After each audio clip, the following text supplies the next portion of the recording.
बिस्मिल्लाहिर्रहमानिर्रहीम। अस्सलाम वालेकुम प्यारे दोस्तों। अपने इर्द गिर्द अपने हमसाए, अपने दोस्त, अपने रिश्तेदार सबका ख्याल रखें। ज़ाती अना के साथ किसी का नजायज़ फ़ायदा ना उठाएं और ना ही किसी को परेशान करें। खुद भी खुश रहें और अपने इर्द गिर्द जुड़े हुए सब रिश्तों को खुश रखें, ताकि कल को कोई ऐसा वाक़या ना हो सके कि एक लाश 9 माह तक गलती रही, सड़ती रही, ना तो उसकी किसी को बदबू आई और ना ही किसी ने उसकी खबर ली। हत्ता के सके उसके बहन और भाई, उन्होंने भी जो है वो उसका पता नहीं किया कि हम उसका पता कराएं कि 9 माह तक वो कहाँ है, जिसका नाम है हुमैरा असगर, जिसकी लाश तकरीबन 9 से 10 माह गलती रही। उसकी बदबू इर्द गिर्द फैलती रही, ना तो किसी ने उसकी बदबू को महसूस किया और ना ही उसकी जो कमी है, जो उसकी गुमशुदगी है, ना तो किसी ने उसको महसूस किया और ना ही किसी ने उसका पता करने की कोशिश की। हुमैरा असगर जो है वो ड्रामों में काम करती थी और उसकी भाभी का एक इंटरव्यू आया है जो मैं आपके साथ शेयर करना चाहूँगा।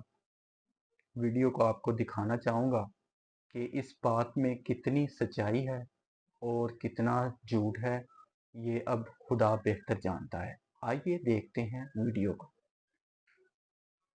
वो कैसे उसे बोलने का स्टाइल क्या है। मेरा नाम हुमा सुहेल है और जो हुमैरा वो मेरी नंद है। मेरे उसके साथ ताल्लुकात बहुत अच्छे थे, फ्रेंडली थी वो मेरे साथ, हर बात शेयर करती थी। घर में आती थी वो ज्यादा मेरे साथ ही रहती थी या मेरी सास के साथ रहती थी। वो जब से वो कराची गई थी ना, आती थी 6 मंथ बाद आती थी, साल बाद आती थी, 3 महीने बाद आती थी, आगे 1 महीना रहती थी, 2 महीने रहती थी, फिर चली जाती थी। वो इनके घर वालों ने, फादर ने और भाई ने मना किया था, लेकिन इस हुमैरा ने बोला कि मैंने इस शोबे में जाना है। वो अपनी मर्जी से गई थी। यहाँ पे मामला कुछ और ही था, तो वो यहाँ से कराची शिफ्ट होगी ना।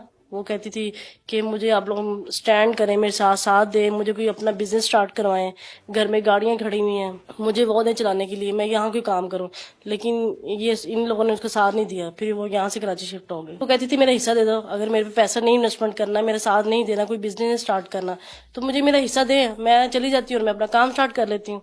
लेकिन वो भाई लड़ता था, भाई कहता था नहीं तुम्हें हिस्सा नहीं देना हमने। वो मेरा से आखिरी दफा मेरा रात 3 अगस्त को हुआ था मेरा ना। उसे मुझे कॉल की थी, मुझे 2024 में आई थी, पहले घर यहाँ रह के चली गई, वहां जाके इसने मुझे कॉल की। तो आईडी कार्ड का कोई इशू था उसको, कोई मुझे कहती मुझे वॉइस मैसेज करो कि तुम्हारा मेरा आईडी कार्ड ना हुमैरा मेरे पास है। तो वो नेट का इशू था, वो मैसेज नहीं सेंड हो पाया।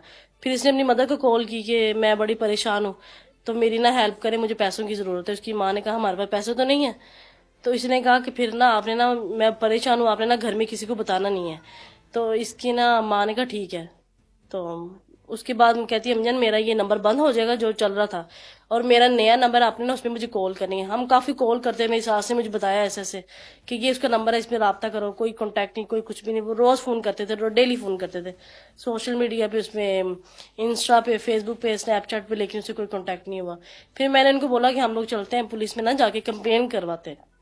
अपनी सास को मैंने बोला, तो कहती नहीं नहीं रहने दो, पुलिस में कंप्लाएंगे, मीडिया में तक बात जाएगी, लोगों तक बात, लोग हमारे बारे में क्या बात करेंगे। तो मैं चुप कर गई, मैंने इन्हों ये चुप कर गई, लेकिन मैं भी चुप कर गई। फिर जब मैंने ना थोड़ी देर बाद मैंने पुलिस में ना कॉल की, कराची पुलिस वालों को।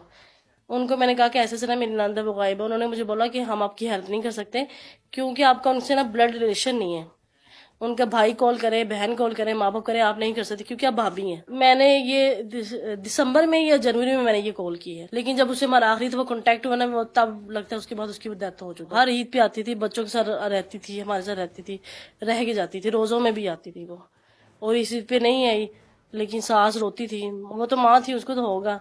तो देवर को बताया उसकी माँ ने कि उसको पता करो। कहता वो कहीं मरमुर गई होगी। ये देवर ने बात की, कहता कहीं मरमुर गई होगी, आपको उससे क्या लगे, आप उसका बाबर नाम क्यों लेती हैं। नवीद असगर था जो, उसने जो लास्ट पे मेरे बारे में यही बोला कि इसको डिवोर्स हो चुका है, जबकि मुझे डिवोर्स नहीं हुआ। अगर डिवोर्स हुआ तो मुझे अदालत से कोई ना कोई लेटर जरूर मिलता। मुझे कोई लेटर नहीं मसूल हुआ, कुछ भी नहीं हुआ।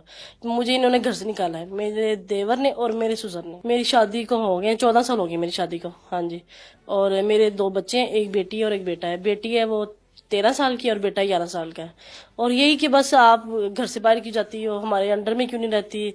देवर टॉर्चर करता था, वो कहता था मेरी बात मानो। हस्बैंड कुछ भी नहीं कहते थे, वो मेंटली तौर पे डिस्टर्ब है, वो मेडिसिन यूज करते थे मेरे हस्बैंड ना। देवर उनको मेडिसिन खिलाते थे, तो वो यानी कि बोलते थे, नहीं मेरे लिए नहीं बोलते थे वो। तो देवर ने मुझे घर से निकाल दिया कि कल को मैं भी आवाज उठाऊंगी अपने बच्चों के हक के लिए, तो उन्होंने मुझे घर से निकाल दिया। मैं घर में बैठ के कपड़े सही करती थी, मैं उससे अपना खर्चा चलाती थी। पॉकेट में मुझे देते थे 300 देते थे, 400 देते थे, इससे मैं अपना घर चलाती थी। फीस वो बच्चों की देते थे, बाकी जो निजाम थे वो मैं खुद ही देखती थी। घर के कपड़े सिलाई करती थी लोगों के, वो मैं सिलाई करके अपना घर चलाती थी। जब से मुझे घर से निकाला है, मेरे ना हस्बैंड ने मुझे कांटेक्ट किया, ना मेरे सास ससुर ने, किसी ने भी नहीं किया। और हस्बैंड की एक दिन कॉल आई थी मुझे कहते कि मुझे ना बच्चों की याद आती है, मुझे तुम्हारी याद आती है, मैं तुम्हारे साथ रहना चाहता हूँ। तो मैंने उसको बोला आ जाओ। आगे से कहता नहीं मेरा भाई मुझे तुम्हारे पास नहीं आने देता। वो मुझे कहता है कि तुमने अपने बच्चों को भूल जाओ, बीवी को भूल जाओ, जब कल को तुम्हारे बच्चे बड़े होंगे वो खुद ही आ जाएंगे। तो कहता मुझे नहीं वो आने दे रहा। भाई है ना जो उसको टॉर्चर करता है, वो उसको नहीं आने दे रहा। गाली गलौज करता है, गंदी लैंग्वेज यूज करता है। कल आपने मीडिया में देखा ही होगा, उसका नेचर उसकी बता रही होगी कि वो कैसे उसके बोलने का स्टाइल क्या है। तो वो बदतमीजी करता था, झगड़ा करता था, गालियां देता है सबको, यानी कि ऑलमोस्ट ऐसे ही है। मैं अपील मरियम नवाज से करना चाहूंगी और हिना